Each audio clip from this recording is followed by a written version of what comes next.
Hoje, dia 15 de agosto, dia da Assunção de Nossa Senhora ao Céu e São Tarcísio. Esta festividade é uma das mais antigas da Igreja. Há mais de 1500 anos, na Igreja Romana e na Ortodoxa Oriental, os fiéis festejam esse glorioso mistério ou privilégio concedido à Santíssima Virgem de ter sido elevada ao céu em corpo e alma logo depois da morte. De fato, esta festa lembra como a mãe de Jesus Cristo recebeu a recompensa de suas obras, dos seus sofrimentos, penitências e virtudes, com uma glorificação imediata da alma e do corpo, o qual foi transportado pelos anjos ao céu. Ela que durante a vida terrestre desempenhou um papel todo singular entre as criaturas humanas, com o dia da gloriosa Assunção, começou a ocupar um lugar no céu que a distingue de todos os habitantes celestes. Só Deus pode dar uma recompensa justa. Só Ele pode remunerar com a glória serviços prestados aqui na terra. Só Ele pode tirar toda a dor, enxugar todas as lágrimas, encher nossa alma de alegria indizível e dar-nos uma felicidade completa.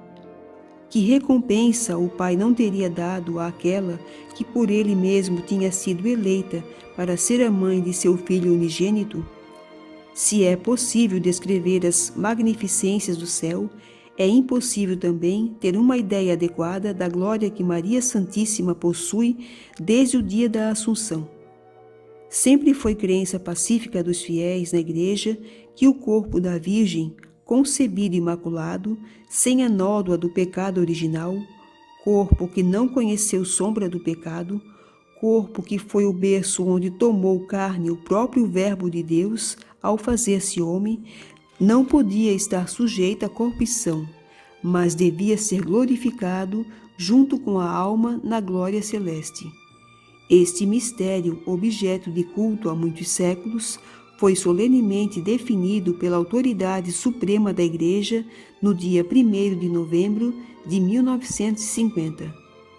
Será que este mistério exclui talvez a morte natural da Virgem Santíssima? Se consultássemos só a voz do coração, talvez deveríamos dar uma resposta afirmativa.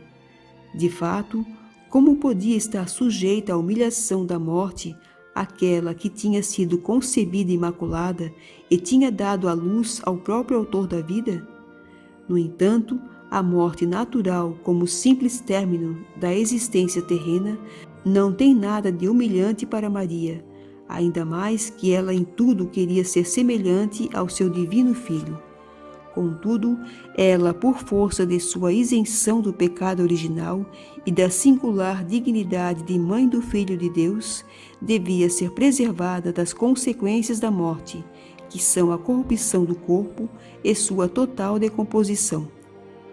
Este corpo imaculado, depois da morte, foi imediatamente transportado ao céu, como primícia, depois de Cristo, de todos os justos que no fim do mundo irão ressurgir para a vida eterna.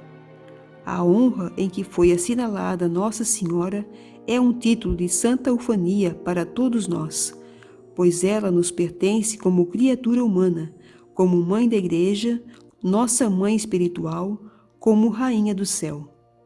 Pela glória com que Deus a distinguiu, é honrado todo o gênero humano. Por isso, este mistério é motivo de grande alegria. Todo título glorioso em Maria, todo privilégio recebido por Maria, Tudo lhe foi dado em vista de sua alta missão de Mãe de Cristo, Mãe da Igreja, Mãe e advogada nossa, junto a Cristo, seu Filho, que nada lhe pode recusar das graças que ela pede em nosso favor.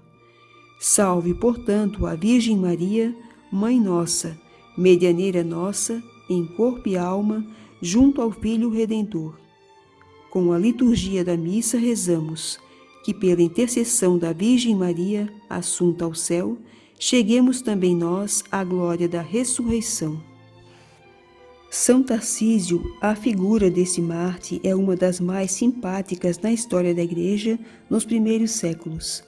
Já tivemos oportunidade nesses dias de realçar a memória de vários mártires da perseguição do imperador Valeriano por volta do ano 258 da era cristã, como Sisto II, São Lourenço, Santo Hipólito.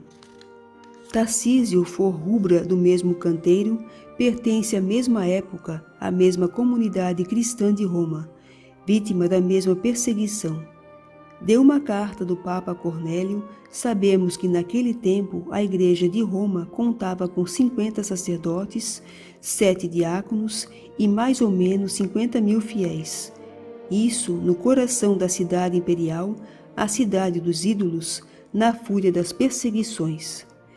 Tarcísio era acólito, isto é, coroinha na igreja, servindo ao altar nos serviços secundários, acompanhando o próprio Papa na celebração eucarística. No decorrer da terrível perseguição de Valeriano, muitos cristãos estavam sendo presos, processados e condenados à morte.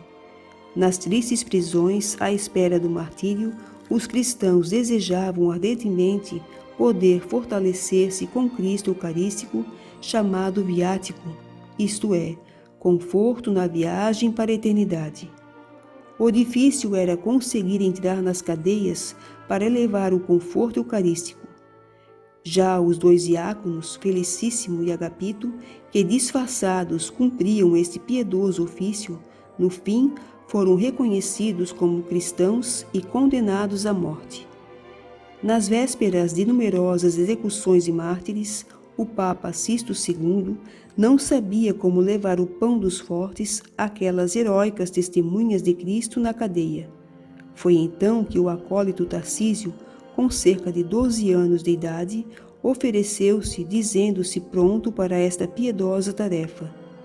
As objeções sobre sua tenra idade e o grave perigo de morte, Tarcísio rebatia com convicção, dizendo que a pouca idade podia até favorecer suas entradas nas prisões, passando desapercebido como se fosse um parente próximo de algum condenado ao martírio.